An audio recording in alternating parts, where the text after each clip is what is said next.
والله ما سنتهاي سيدات كورة يسوي قول كسي جود أنا هالمي لصوت في حكي صعود هالجلا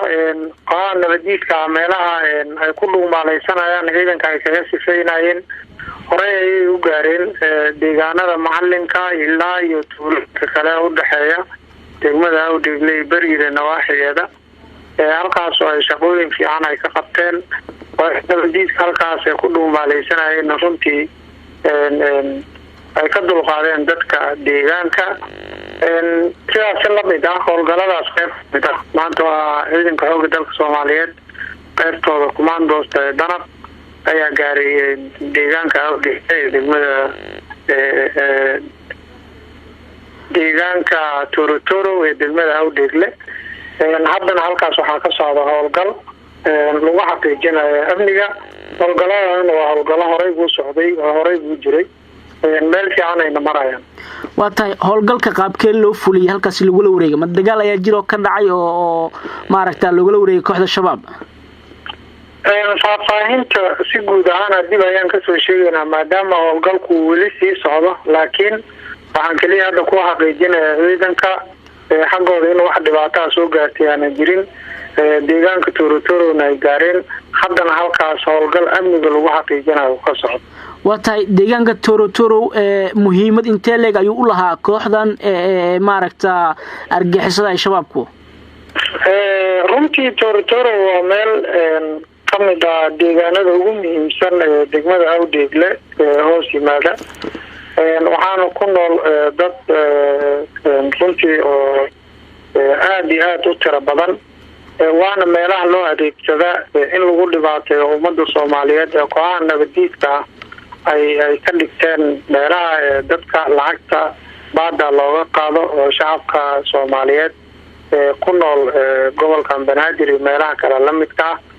sidaas la mid ah waa meelaha ay u adeegsadaan maxkamadaha baadilka ku dhisan ummadda ay ku sii dhawaateynayaan oo dhiigooda iyo magacooda mansabka ay ku runtii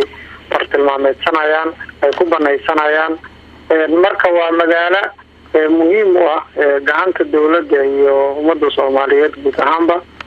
waan u hambalyeynaa runtii ciidanka commandos Soomaaliyeed halka gaaray shacabka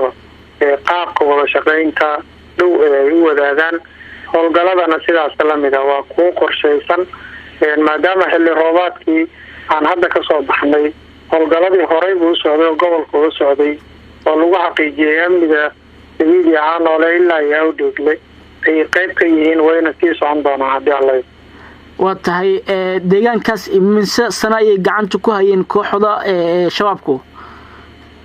muddo hadda ilaa iyo 2014 iyo wixii ka dambeeyay ay gacanta ku hayeen laakiin waxaan rajaynaynaa hadda insha Allah taala maadaama istiinka dawladdu uu gaaray dhammaan si guud ahaan hadafka ma aha kaliya deegaanka Tooratooroow ma aha si guud ahaan gobolka Shabeellaha Hoose sanadkan 2020 waxaan rajaynaynaa insha Allah in nidaamka dawliga istiinka dawliga in la gaarsiiyo hadii Allah marka laga soo tago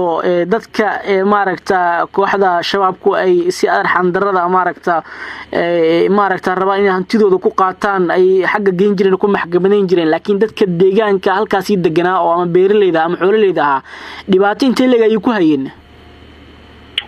shabaab walaalow cid ay dhaafeen haba yaraatee ma jirto haday dadku beeraley ahaayeenna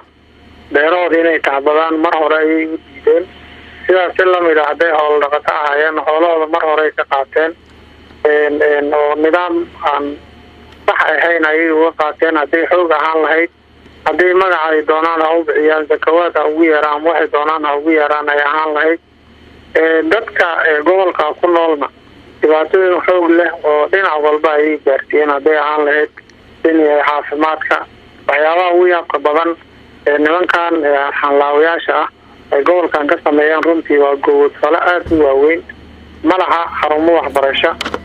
waxbarasho oo dhan ayaga ayaa hore u burburiyay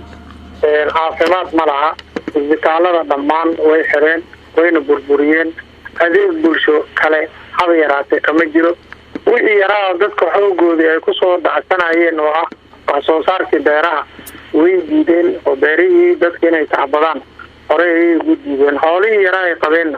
mar horeyba ka dhameysteen marka hadda waxaa la dhihi karaa dadka noloshooda sidii loo badbaadin lahaa gargaar loo gaarsiin lahaa ayuu hadafku ugu weyn uu yahay mooyaane hanti ay u reebeen haba yaraatee dadka gobolka ku nool shabaab ma jiro waa tahay aad u mahadsantahay Guddoomiye